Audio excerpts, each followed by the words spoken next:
మన వాడిని ఎవరు చంపారు? కొత్తగా వచ్చిన ఏసీపీ శివరామకృష్ణ మన వాళ్ళని వెంటాడి చంపారు. మన వాడిని చంపుతుంటే మీరందరూ ఏం పీకుతున్నారు? సిగ్గులేదా మీ అందరికీ?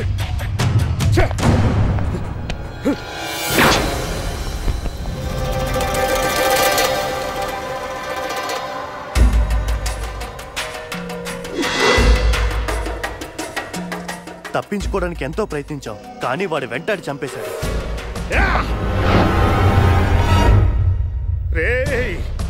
వాడిని తయారు చేయడానికి నేను ఎంత కష్టపడానో తెలుసా? ఈ రోజు నుంచి మీరు వాడిని వెంటాడండి.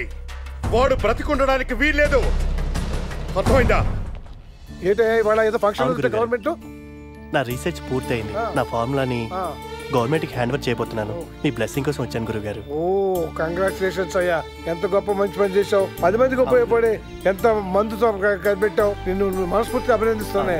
చూసావా, నీ చేతిలో పెరిగిన అనాథ బిడ్డ ఎంత బాగా బ్రహ్మాండంగా గొప్ప సైంటిస్ట్ అయ్యి 10 మంది ప్రాణాలు కాపాడే మందులు కనిపెట్టాడు. అమ్మ ఎంకరేజ్మెంటే నన్ను ఇంతవరకు తీసుకొచ్చింది. ఇదంతా అదేం కాదురా, అంతా నీ పట్టుదల వల్లే నువ్వు ఇంత వాడివయ్యావు. నా మీద అభిమానంతో అలా చెప్తున్నాడు. అవును, తప్పకుండా ఇలాంటి అనాథ పిల్లలు మనందరం ఎప్పుడు ఎంకరేజ్ చేయాలి. ఎవరి దగ్గర ఎంత టాలెంట్ ఉందో ఎంత ప్రతిభ ఉందో మనకు తెలియదు. గొప్ప వ్యక్తులుగా మాట్లాడారు. పదని భోజనం చేసి పెడదాం.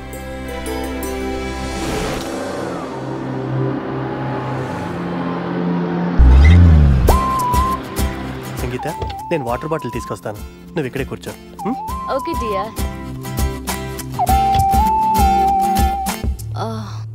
ఇంతకంటే మంచి టైం దొరకదు. ఎలాగైనా ఫామ్లా కొట్టేయాలి.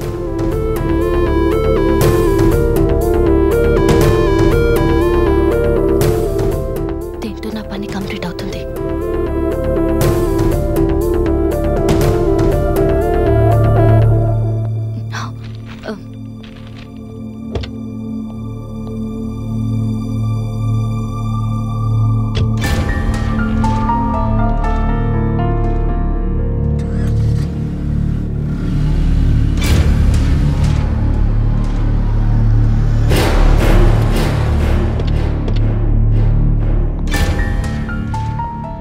బాయ్.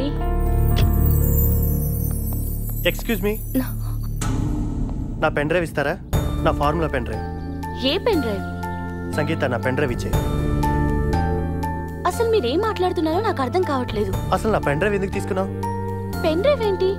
నీ దగ్గర ఉందని నాకు బాగా తెలుసు, ఇచ్చేయి. ఇస్తావా? నన్నే తీసుకోమంటావా? నేనే ఇస్తాను. I'm sorry, I'm really sorry. ఇటివ్వు.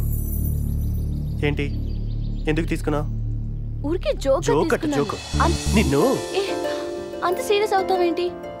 సరే బాయ్.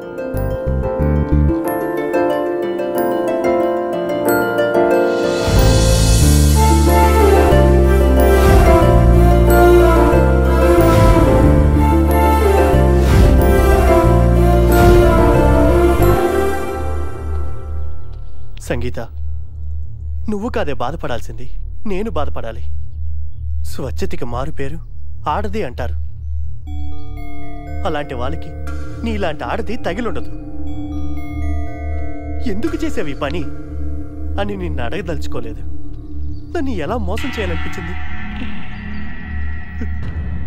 నేను చిన్నప్పుడే నా కన్నతల్లి అనురాగానికి దూరం అయ్యాను.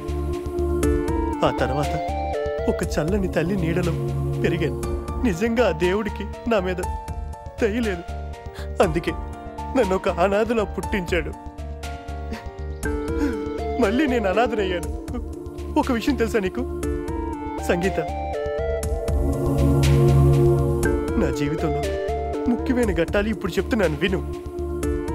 ఆ అవసరం ఇప్పుడు వచ్చింది. నువ్వు తెలుసుకోవాలి. మాది ధవళేశ్వరం అనే గ్రామం. మా నాన్న ఒక చిన్న రైతు. మాదొక మధ్యతరగతి కుటుంబం. వరదల వల్ల, తుఫాను వల్ల మా పంటలన్నీ నాశనం అయిపోయాయి. మా నాన్న చేసిన అప్పులేమీ తీరక ఒత్తిడి ఎక్కువైపోయి ఇల్లు గడవడం కష్టమైపోయింది. ఈలోగా మా ఊర్లో తెలియని రోగాలు విజృంభించాయి. చాలా మంది చనిపోయారు. దాంట్లో మా అమ్మ నాన్న కూడా చనిపోయారు. నేను ఒంటరివాడిని అయిపోయాను. మా నాన్న చేసిన అప్పులకి మా ఇల్లు పొలం మొత్తం పోయాయి. తెలిసిన వాళ్ళు కూడా తెలివిగా తప్పించుకున్నారు. నేను ఒక్కనే ఏకాకిని అయిపోయాను.